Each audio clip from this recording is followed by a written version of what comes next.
দর্শক আসসালামু আলাইকুম। রৌনক রান্নাঘর থেকে সবাইকে সালাম জানাচ্ছি। আশা করি সবাই ভালো আছেন। আজকে ফিরে এলাম আমি আপনাদের জন্য আরেকটি নতুন রান্না নিয়ে, বরবটি চিংড়ি।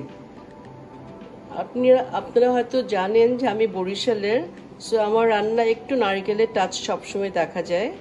আজকেও নারকেল দিয়ে তেমনি একটি রান্না দেখাচ্ছি, দেখতে থাকুন। এর জন্য লাগবে প্রথমে চিংড়ি মাছ, বরবটি, অল্প নারকেল বাটা, পেঁয়াজ, কাঁচামরিচ ফালি, রসুন বাটা, আদা বাটা, ধনিয়া গুঁড়ো এবং সামান্য মরিচের গুঁড়ো। চলুন দেখি আমরা কিভাবে করছি। প্রথমে দিয়ে দিচ্ছি তেল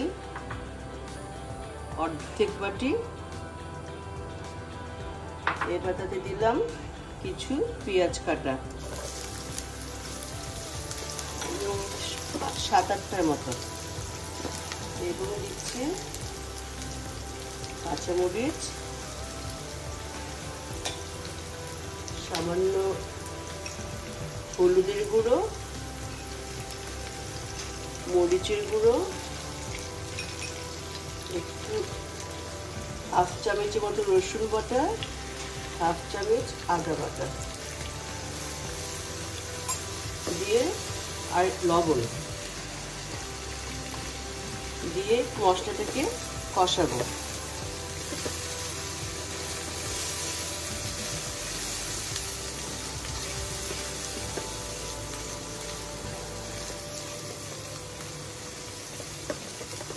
মোটামুটি মশলাটা আমার কষানো হয়ে গেছে। এবার তাতে দিয়ে দিচ্ছি চিংড়ি মাছগুলো।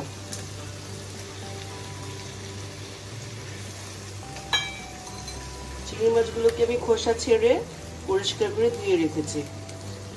এখন কিছুক্ষণ এটাকে দিয়ে নাড়াচাড়া করে আমি অল্প আঁচে ঢেকে রাখবো 5 থেকে 10 মিনিট।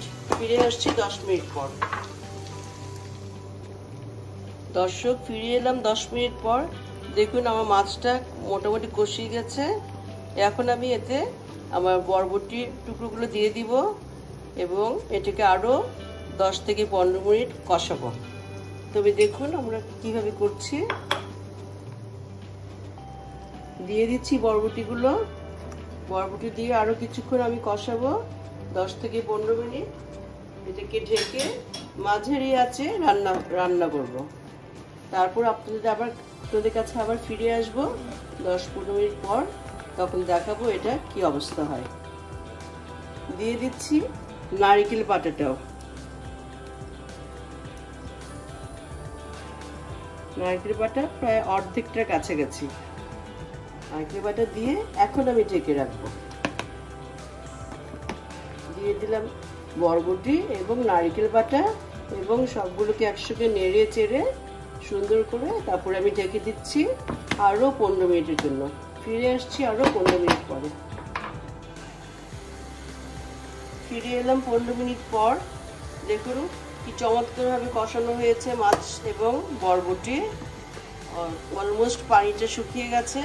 এখন আমি তাতে একটু মাখা একটু পানি দিব, খুব বেশি না, হাফ কাপের মতো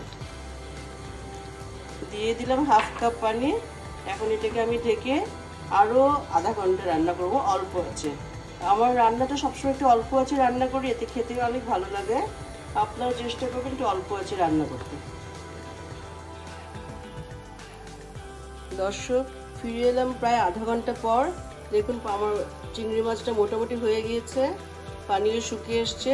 এখন আমি এটাকে 5 মিনিটের জন্য দমে রাখবো, তারপর এটা পরিবেশন করব। দর্শক, আমার চিংড়ি মাছ হয়ে গেল। দেখলেন কত সহজে আমি বানিয়ে ফেললাম। আশা করি আপনাদের সবার ভালো লাগবে এবং আপনারা অবশ্যই এটা ট্রাই করবেন এবং আমাকে লিখে জানাবেন। সবাই ভালো থাকবেন। আল্লাহ হাফেজ।